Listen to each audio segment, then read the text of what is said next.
Evropa osebno. Vse od zelo nesrečnih časov pred 3 desetletji, po končani vojni, ko so se ljudje začeli vračati na uničene domačije in začenjali iz nič, bili brez cest, elektrike in vsega najnujnejšega, da bi le bili na svojem, je njihova opora tudi Biljana Basarič, učiteljica v lokalni osnovni šoli in sekretarka lokalnega Rdečega križa v Krupi, kraja na severozahodu Bosne in Hercegovine z manj kot 2000 prebivalci. Sela, mala, nerazvijena, bez putne komunikacije, bez struje, bez kuća, bez svega. Život je krenuo sa neke livade, sa mrtve tačke.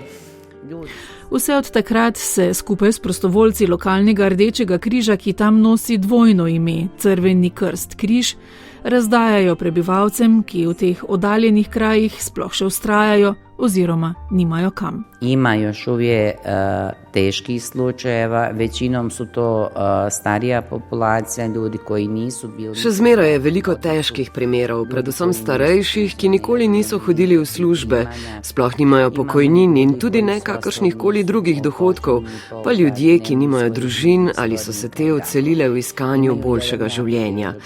Zelo težko življenje imajo in pomagamo jim po svojih močeh, včasih tudi več kot to. Čeprav je to res zahtevna naloga, sploh ker so potrebe bistveno večje od finančnih možnosti. Donacije osnovnih živil dobijo tudi od države, del hrane in druge potrebščine prek lokalnega in regionalnega Rdečega križa, nekaj podarjajo tudi ljudje. Vse našteto je komaj dovolj za najosnovnejše potrebe najbolj ogroženih. Ker je občina premajhna, nima svojega centra za socialno delo, pač pa samo socialno službo, ki se sicer vključuje v zagotavljanje osnovne finančne pomoči. A še vedno so med pomoči potrebnimi številni brez slehernih dohodkov. Najviše je takvih ljudi. Najviše takvih. Največ je takih in leta dolgo živijo v res težkih razmerah. Težava je, ker je mortaliteta vse višja, nataliteta pa vse nižja. Mladi morajo po boljše in lagodnejše življenje oditi v tujino. Kako dolgo bo to še trajalo? Zamisliti se je treba nad tem, kako dolgo bodo takšne skupnosti sploh še obstajale. Koliko će sve to da traje, kako će opstajati te i takve lokalne zajednice, malo za razmišljanje. Tudi zato so ljudje, kot je sekretarka lokalnega Rdečega križa Biljana Basarič in drugi prostovoljci, toliko bolj neprecenljivi. Sploh, ker morajo to početi s svojimi avtomobili in na svoje stroške, in čeprav lahko ljudem prinesejo le skromno pomoč. Zdi se, da od vseh zapuščeni ljudje vsemu navkljub lažje živijo brez materialnega kot z osamljenostjo.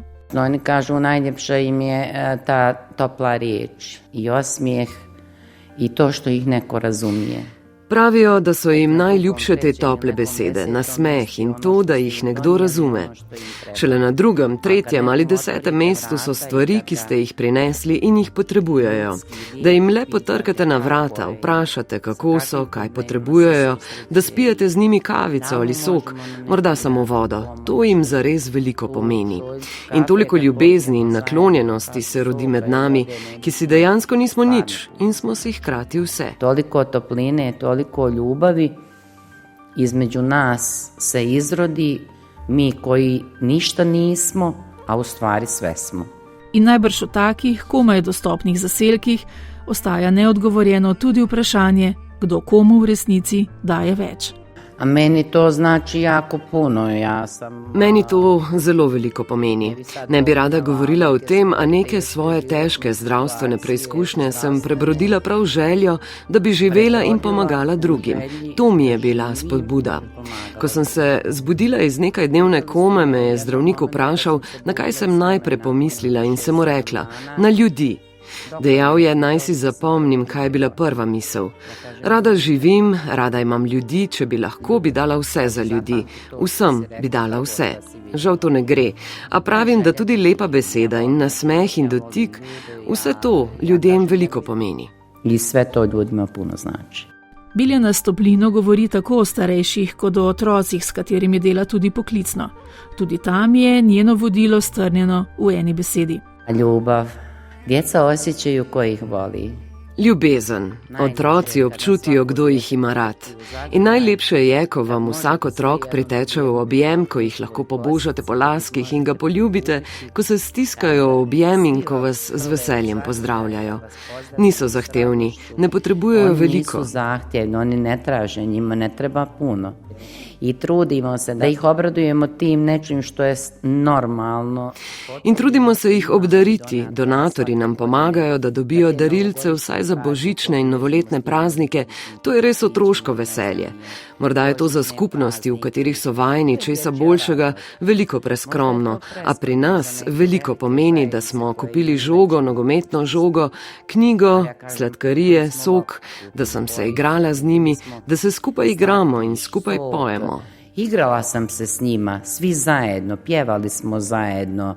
In vsaka taka obdaritev je tudi priložnost za učenje otrok, kako pomembni so drug za drugega, kako med njimi, pomanjkanju navkljub, ne sme biti sebičnosti, pač pa da je treba še tako skromna darila tudi deliti, da se razvija humanost. Da se u njima razvija ta humanost i ljubav jedni prema drugima, da nisu sebični, da uzmu svoj smokić ili svoje štapiće, nego da ih uzmu lijepo, pa počaste druga, pa sve drugove okolo. Nije lijepo ako sam sita samo ja, a svi oko mene me samo gledaju, a i oni bi jeli, a nemaju. Da ni lepo, če nekdo je sam, drugi pa ga lahko le gledajo, še svoje šolarje uči Biljana. Pravi, da starši kljub precejšnji revščini naredijo vse, da je otroci ne bi občutili. Brezposelnost je visoka, ker ljudje živijo v oddaljenih krajih in razen zelo redkih služb v javni upravi ali v nekaj trgovinah, zaposlitev v teh krajih sploh ni. Zato še vedno večina živi od pridelkov svojih kmetij. Možete misliti koliko je teško kad ti roditelji sve to na njivama zarađuju. Predstavljate si, kako je težko, če morajo starši vse to zaslužiti na njivah. Pa vendar ne dopuščajo, da bi bili otroci brez stvari ali bog ne daj celo lačni. Predvsem v veččlanskih družinah, kjer nihče nima službe, jim pomagajo humanitarci in to kar se da neopazno, saj je stigma revščine tudi v tako revnem okolju zelo velika. Vse to člani Rdečega križa počnejo, čeprav marsikaj tudi na lastne stroške. Jako je teška situacija, nemamo mi svoje auto, organizacija nema auta. Nimamo službenega avtomobila. Lokalni Rdeči križ je tudi v nezavidljivem položaju, saj smo neposredno odvisni od proračuna občine, tako da nam včasih zmanjka tudi za plače zaposlenih. Zaradi majhnosti nimamo možnosti organizirati prireditev ali izvajati plačljivih tečajev, ki bi prinesli vsaj nekaj sredstev. Imamo le članarino in nekaj sredstev iz prodaje znamk, pa vendar nekako zmoremo. Zase pravim, da se zato, da bi lahko nekaj postorila, odrečem sebi in vsemu svojemu. In mislim, da sem v takih trenutkih pravzaprav najsrečnejša. Ali opet se može uz odricanje. Ja kažem, ja se odreknem sebe i svoga da bi nešto uradila. I mislim da sam tad i u tim momentima najsrećnija. In kaj je kot dolgoletni humanitarki najtežje? Šta mi je najteže? Pa ja sam nešto preemotivna. Kaj mi je bilo najtežje?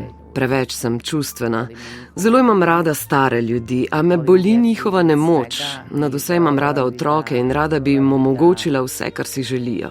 Da im mogu pružiti sve što požele. Kar žal ni mogoče, je stvarna sogovornica, ki pravi, da si ljudje, ki tega ne izkusijo, težko predstavljajo, kako ta negotova prihodnost, strah in revščina vplivajo na ljudi, ki živijo le kakih 150 km od Slovenije. Mi kad smo se pred Novu godinu družili u Sloveniji, to je drugi svijet, drugi život. Ko smo se pred novim letom družili v Sloveniji, to je drug svet, drugačno življenje.